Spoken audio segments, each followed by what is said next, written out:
Por anos, o debate tem sido intenso sobre o enclave russo de Kaliningrado e seu potencial de utilidade em uma futura guerra entre a Rússia e a OTAN. Alguns dizem que o enclave é perigoso por ficar entre a Polônia e os estados bálticos. Alguns dizem que a OTAN tomaria Kaliningrado rapidamente, tornando-o irrelevante em um futuro conflito. Vladimir Putin quer encerrar esse debate e está tentando fazer isso enviando algo chocante para o enclave. A inteligência da Ucrânia revelou um plano sinistro da Rússia para Kaliningrado. Isso poderia transformar a região em uma grande ameaça contra quase toda a Europa se a Rússia e a OTAN acabarem entrando em guerra. Em 18 de dezembro, a United 24 informou que um grande vazamento de documentos russos feito pela inteligência ucraniana revelou que Moscou está fabricando novos Iskander, 1000 mísseis balísticos. Esses mísseis, com alcance de 1000 quilômetros, são perigosos porque a Rússia pode posicioná-los em Kaliningrado devido à sua velocidade impressionante. De lá, eles podem alcançar grandes cidades europeias como Oslo e Hamburgo, tornando Kaliningrado uma grande ameaça para qualquer plano inicial da OTAN de conter a Rússia. Especificamente, os documentos vazados revelam que a versão modernizada do míssil Iskander, chamada 9M7-232 na Rússia, saiu da fase experimental e entrou em produção em série. Isso não é só teoria. A inteligência ucraniana revelou provas de que a nova versão do Iskander está em produção. A United 24 mídia possui imagens dos documentos vazados como evidência. 2 desses documentos são registros financeiros ligados ao míssil, ambos mostrando que a Rússia compra grandes quantidades dos componentes necessários para sua fabricação. O 9M7-232 é citado, e os documentos afirmam que os componentes comprados serão usados apenas na produção do míssil. Outro documento vazado revela detalhes do sistema de guiagem inercial autônomo do novo Iskander 1000, com ênfase na fabricação, não em testes. O míssil e o sistema de guiagem estão sendo construídos. O Iskander 1000 não é mais uma arma teórica. A Rússia se considera pronta e, segundo vazamentos, já iniciou a produção em série do novo míssil. O mais grave é que os documentos mostram que muitos componentes necessários ao novo míssil russo não são fabricados na Rússia nem por seus aliados. Países ocidentais fabricam esses itens, indicando que as sanções não impedem a Rússia de produzir em massa armas que ameaçam a Europa e a Ucrânia. Voltaremos a esse ponto em instantes. Antes, foquemos no Iskander 1000. A Rússia fabrica mísseis Iskander há anos, sendo essa arma vista como uma das maiores ameaças de mísseis do país para a Europa. Já o Iskander 1000 é outra história, pois é uma versão melhorada de arma perigosa que pode causar sérios problemas para a OTAN. Os primeiros rumores sobre melhorias do Iskander pela Rússia surgiram em janeiro de 2025, quando o portal indiano Raksha Yeveda divulgou projeções russas para a nova arma. Repetiu-se que o Iskander 1000 terá alcance de 1000 quilômetros, como indica o nome. Também foi revelado que a Rússia acreditava que seu novo míssil poderia alcançar até 1.300 quilômetros. Mesmo na faixa mais baixa, o Iskander 1000 voaria quase o dobro da distância do já assustador Iskander M. Aparentemente, esse aumento de alcance é resultado de melhorias que a Rússia fez na tecnologia de propulsão usada para impulsionar o míssil, incluindo um aumento de até 15 na capacidade de combustível e um novo motor. O sistema de orientação citado nos documentos vazados também foi analisado na avaliação inicial do Iskander 1000 da Rússia, supostamente tornando o míssil preciso até 5 metros do alvo. Raksha e Yeveda afirmam que o novo míssil Iskander da Rússia pode levar munições e ogivas de fragmentação de alto explosivo, pesando até 350 quilos, 771 libras. Outros relatos, no entanto, sugerem que a capacidade de ogiva do míssil pode ser muito maior, com algumas estimativas chegando a 700 quilos ou aproximadamente 1.543 libras. O míssil atingiria até 3.100 metros por segundo, cerca de Mach 9, fazendo do Iskander 1000 um míssil hipersônico difícil de ser interceptado pela OTAN. Em dezembro, a United 24 divulga menos detalhes sobre o novo míssil russo. Eles disseram que o 2.600 metros por segundo ou Mach 7,5, servindo possivelmente como base para o Iskander-1000, com base nas afirmações de Raksha e Eveda. O veículo destaca que o mais preocupante do novo míssil russo é ser muito difícil diferenciar um Iskander-1000 dos modelos anteriores. O preocupante é que, até agora, tem sido difícil diferenciar os modelos pela vigilância. Segundo fontes russas abertas, o veículo afirma que a OTAN ficará especialmente preocupada com o problema. Não identificar o tipo de Iskander lançado pela Rússia pode atrasar a preparação das defesas aéreas adequadas. Quando essas defesas estiverem prontas, o novo míssil da Rússia pode já ter atingido o alvo. Fontes abertas russas destacaram o problema que a OTAN enfrentará, acrescentando que os membros do grupo precisarão responder a cada lançamento de Iskander em toda a retaguarda operacional. Esse tipo de resposta desperdiça recursos e permite à Rússia identificar aeronaves e defesas da OTAN. Contra o Iskander-1000, a estratégia é simples: lançar um Iskander, analisar a resposta da OTAN para localizar defesas contra o Iskander-1000 e, em seguida, usar o novo míssil para evitar ou atingir essas áreas. Resta considerar o problema de Kaliningrado. A revista Military Watch também noticiou as alegações iniciais sobre as capacidades do Iskander-1000 em janeiro, além de confirmar muitos dos detalhes compartilhados por Raksha e Eveda. O veículo informou que sinais do desenvolvimento do míssil apareceram em maio de 2024 no 78º aniversário do campo de testes Kapustin Yar da Rússia, embora pouco se soubesse sobre ele na época. A revista Military Watch afirma que fontes russas sugeriram que Putin queria concentrar o máximo desses mísseis balísticos em Kaliningrado. Documentos da inteligência ucraniana não confirmam isso, mas a mídia United 24 especula que Kaliningrado pode ser o destino de muitos novos mísseis russos. Isso é um grande problema para a OTAN por um motivo simples. Algumas das principais cidades da Organização de Defesa Coletiva estarão ao alcance do Iskander-1000 se ele for estacionado no enclave russo. Já mencionamos cidades como Oslo e Hamburgo, sendo que a primeira parece estar sob ameaça. Tanto faz se a Rússia posicionar Iskander-1000 em Kaliningrado ou no continente. Mas há uma lista enorme de alvos potenciais que poderiam ficar dentro do alcance do novo míssil. Por isso, especula-se tanto que Kaliningrado seja o destino pretendido.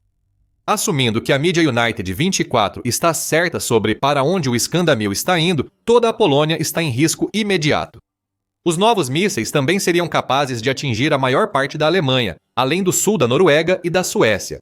Os estreitos de navegação da Dinamarca e Copenhague estariam ameaçados, entre outros. A Rússia poderia atingir todos os 3 estados bálticos, Letônia, Lituânia e Estônia, com o Iskander, milhares deles estacionados em Kaliningrado. Eslováquia, República Tcheca, partes dos Países Baixos, Moldávia e Romênia também podem ser alvos. Países como Polônia e estados bálticos já eram ameaçados pela versão anterior do Iskander. Com a produção da versão aprimorada do míssil, Kaliningrado pode ser o ponto de partida para um ataque russo à maior parte da Europa Central e Oriental. Ou seja, todo o flanco que a OTAN usaria para conter o início de uma invasão russa à Europa. E claro, a Ucrânia, já atingida pelas versões anteriores do Iskander, também seria alvo principal. Enquanto os membros da OTAN já estarão preocupados com o potencial de devastação que o novo plano de mísseis de Kaliningrado da Rússia traz consigo, eles ficarão furiosos com algo que mencionamos anteriormente no vídeo. Os documentos vazados mostram que a Rússia depende de componentes comprados de empresas ocidentais para fabricar mísseis e consegue adquiri-los com facilidade. É preciso perguntar: as sanções não deveriam impedir situações como essa? Eram, mas então a questão de peças ocidentais encontrarem seu caminho em armas russas está longe de ser novidade. Esse problema foi levantado recentemente pelo presidente da Ucrânia, Volodymyr Zelensky, em outubro deste ano. Em uma declaração publicada no site do presidente, foi revelado que a Rússia lançou um ataque combinado contra a Ucrânia na noite de 5 de outubro, no qual foram usados 549 mísseis e drones. Isso não surpreende, pois a Rússia intensifica esses ataques combinados em 2025. O surpreendente é que esses mísseis e drones tinham mais de 100 mil peças feitas no exterior. Isso destaca como as sanções têm sido ineficazes para impedir a Rússia de fabricar armas. Alguns componentes vêm de países esperados, como a China, mas muitos são de nações sancionadas pela Rússia. O site de Zelensky menciona países como Estados Unidos da América, Reino Unido, Holanda, Japão, Alemanha, Suécia e Coreia do Sul. Todos forneceram peças usadas nos mísseis e drones russos. Zelensky ficou chateado com isso e declarou em outubro: cada míssil russo e cada drone de ataque russo também contém peças que ainda estão sendo fornecidas à Rússia por países ocidentais e vários países próximos à Rússia. Agora, no quarto ano da guerra em grande escala, é simplesmente estranho ouvir alguém afirmar que não sabe como parar o fluxo de componentes críticos. O presidente da Ucrânia está certo, mas parece que as empresas ocidentais que ainda vendem esses componentes à Rússia não levam isso a sério.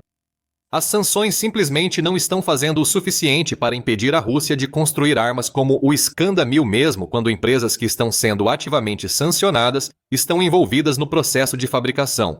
O Diretório Principal de Inteligência Serviço de Inteligência ucraniano, que vazou documentos russos, detalhou o problema. O Escritório de Projetos de Engenharia russo executa os contratos estatais para desenvolver e produzir os mísseis 9723. O Diretório Principal de Inteligência disse, antes de acrescentar, que a produção dos mísseis é realizada nas instalações da fábrica de Votkino. Ambas as empresas e a maioria dos fabricantes de componentes estão sob sanções da maioria dos países da coalizão há muito tempo. Para o balístico Iskander, as sanções não estão sendo suficientes para parar essas fábricas, mas fica ainda pior. Diversas empresas que produzem o Iskander-1000 não estão sob sanções. A Diretório Principal de Inteligência identificou 49 empresas na construção do míssil, sendo que 13 delas não sofrem sanções de aliados da Ucrânia. Entre elas está a fábrica Morozov, na Rússia, responsável pelo propelente sólido dos mísseis Iskander russos. O fabricante dos acelerômetros usados no sistema de navegação inercial sem plataforma do Iskander também escapou das sanções até agora. O mesmo ocorreu com as tecnologias PSB e Pantets, que produzem kits de placas usados pela Rússia nos mísseis Iskander. Há outros casos, mas você entendeu.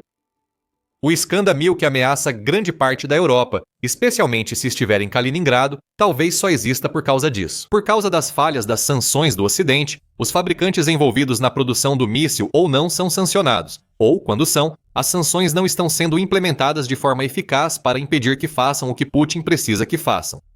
Isso nos mostra uma coisa muito importante. É preciso fazer muito mais em relação às sanções para impedir a Rússia de construir mais Iskander-1000. Zelensky já afirma isso há tempos. Em agosto, após ataque russo com 540 drones, 8 mísseis balísticos e 37 tipos de mísseis, ele pediu novas sanções. Só é possível reabrir espaço para a diplomacia com medidas rígidas contra quem financia o exército russo e sanções efetivas a Moscou. O presidente da Ucrânia pediu sanções bancárias e energéticas após o ataque, focando no setor financeiro da Rússia. Os sentimentos de Zelensky se estenderam a qualquer organização envolvida em ajudar Putin a manter sua suposta operação militar especial. O presidente da Ucrânia pediu novamente mais pressão sobre a Rússia em 21 de dezembro. O jornal The Hindu noticiou que Zelensky acredita que os Estados Unidos da América devem pressionar mais Putin, provavelmente com mais sanções pelo fracasso do líder russo em buscar uma solução diplomática para a guerra que iniciou. Repetidas vezes, a mensagem está sendo enviada da forma mais diplomática que Zelensky consegue. As sanções existentes não estão fazendo o suficiente, tanto em termos de alcance quanto de execução, para impedir a Rússia de fazer o que quer. Quando empresas ocidentais continuam vendendo componentes que a Rússia usa para fabricar mísseis como o Iskander-1000, fica difícil contestar a posição da Ucrânia. A Europa também precisa fazer mais em relação a esses tipos de questões de sanções. É o que diz Orlena Yurchenko, diretora de análise, investigações e pesquisa no Conselho de Segurança Econômica da Ucrânia. Yurchenko é direto ao falar da União Europeia. A União Europeia deveria ampliar as sanções a empresas que ajudam a contornar sanções sobre certos bens e serviços. Hoje, o ritmo é lento e cada pacote tem só 5 a 7 empresas, enquanto milhares ainda burlam as sanções. Esse é um bom ponto. As sanções da União Europeia não impedem a produção do Iskander-1000, o que é um problema claro. Apesar da União Europeia prorrogar as sanções, como em 22 de dezembro, ao estendê-las por mais 6 meses contra a Rússia, ainda são necessárias mais ações. A execução é tão ruim quanto o alcance, revelou o Guardian em 21 de dezembro. observou que o uso da frota fantasma pela Rússia, que tem sido utilizada para driblar as sanções desde o início da guerra, aumentou tanto em escala quanto em alcance. Esforços militares para impedir esses navios suspeitos criam o risco de confronto com a Rússia. Se nada for feito, esses navios seguirão transportando cargas, possivelmente com componentes ocidentais. Esses componentes nem precisam vir dos países que os fabricaram. A Rússia pode usar intermediários para comprá-los em seu nome e depois adquiri-los, mesmo que a preços elevados, para conseguir o que precisa. A mídia United 24 sugere que sejam necessárias verificações obrigatórias de conformidade em todos os produtos que possam ter qualquer tipo de uso militar ou outro benefício para a Rússia, a fim de garantir a aplicação das sanções existentes. No entanto, ainda resta o problema de mais de um quarto das empresas do Iskander 1000 não terem sido sancionadas. Esse é um problema de dois lados. Para cada sanção que o Ocidente cria, Putin parece ser capaz de encontrar uma alternativa. O Iskander 1000 é um dos muitos produtos do fracasso das sanções em impedir o líder da Rússia de continuar sua guerra contra a Ucrânia. Esse fracasso agora assombra o resto da Europa. Enquanto a Rússia parece pronta para produzir em massa os mísseis Iskander 1000 para Kaliningrado, não é só essa região que pode ser um problema. O surgimento desses mísseis dá a Putin mais uma carta para jogar nas negociações de paz. Além disso, há muito potencial para a Rússia começar a fornecer esses mísseis para seus aliados, como Belarus, Coreia do Norte e Irã, o que tornaria um problema europeu uma questão global. O ditador de Belarus, o presidente Alexander Lukashenko, já está afirmando que outro míssil russo, o Oreshnik, foi implantado em seu país. Não é exagero supor que o Iskander 1000 possa ser implantado em breve. Kaliningrado agora representa um grande desafio para a OTAN e especialmente para a Europa. Assumindo que o Iskander 1000 realmente acabe em Kaliningrado, Putin terá transformado um enclave potencialmente vulnerável em uma grande ameaça. Kaliningrado já estava nessa posição, segundo o Instituto Naval dos Estados Unidos da América, que afirma que a Rússia pode criar uma ponte terrestre entre Belarus e Kaliningrado pelo corredor de Savolk, o que poderia isolar os bálticos de aliados da OTAN. Com milhares de mísseis Iskander bombardeando, as tropas tentando alcançar o corredor. Com a ocupação russa na região, os estados bálticos podem cair rapidamente, fazendo a OTAN perder sua linha de defesa numa guerra contra a Rússia. Segundo o general Christopher Donoghue, comandante das forças dos Estados Unidos da América na Europa, a OTAN teria um plano para neutralizar rapidamente o enclave russo. Em julho, o Militene disse que o general afirmou isso. A rápida destruição de Kaliningrado integra a estratégia da OTAN para a Europa Oriental. Isso seria facilitado pela padronização dos sistemas e soluções coordenadas em tecnologias de nuvem. Mas será que seja lá o que esse plano envolva, ainda funcionará se Iskander 1000 estiverem em jogo? É difícil afirmar, pois Donoghue só disse que há um plano, sem detalhá-lo. Quanto a Putin, ele aumentou sua retórica em torno de Kaliningrado, o que sugere que ele pode estar planejando usar o enclave para fins nefastos. Em novembro, a Rússia acusou a OTAN de treinar operações que indicam possível bloqueio a Kaliningrado. Em dezembro, Putin fez uma ameaça direta sobre essas acusações de bloqueio. Durante as sessões anuais de perguntas e respostas, ao ser perguntado sobre um ataque a Kaliningrado, o presidente da Rússia respondeu: "Espero que isso não aconteça. Se criarem ameaças contra nós, nós as destruiremos. E todos devem entender isso e estar cientes de que ações desse tipo simplesmente levarão a uma escalada do conflito, algo nunca visto até agora." Isso é uma ameaça vazia? Talvez. Ou talvez seja a maneira de Putin tentar fazer a OTAN mudar o foco de Kaliningrado, o que deixaria o caminho livre para a Rússia mover seus recém-produzidos Iskander 1000 para o enclave. A OTAN agora precisa descobrir como lidar com essa situação emergente, e tem que fazer isso logo, já que o novo míssil da Rússia coloca uma parte muito grande da Europa sob ameaça. Pessimistas podem citar o Iskander 1000 como prova de que a Terceira Guerra Mundial se aproxima. O preocupante é que eles podem estar certos. Confira nosso vídeo para entender as razões desse cenário. Alguns especialistas acreditam que o mundo pode estar perto de uma nova guerra global. Se gostou do vídeo, inscreva-se no The Military Show para mais sobre as ações da Rússia com Kaliningrado contra a OTAN e Europa. Obrigado por assistir.